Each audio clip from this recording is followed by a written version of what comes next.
Bugun shanba, 4-aprel bizda funksiya amaliyotlari davom etishni boshladi.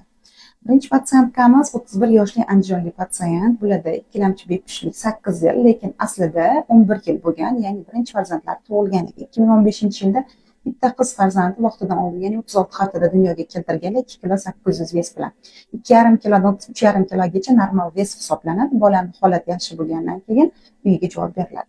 Va bu patsientkamiz farzandlari 3 yoshga yetgandan keyin homiladorlikka harakat qilganlar. Bepushtlikning aniq bir sababi topilmagan.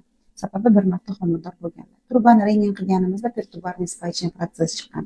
Bu holatda ko'pchilik ochuvni vaqtini o'tkazib yuboradi. Ya'ni to'g'ri, kontrastni napor bilan jo'natganda rentgenolog turbadan suyuqlik chiqadi, lekin u to'liq vazifasini bajarmaydi, sababi spaychniy protsess hisobiga. Va bu ayolimizni shu diagnoz bilan funksiyaga oldik. Hozirda 7 tadan 8 taga tuxum hujayraga mo'ljal qilgan 9 ta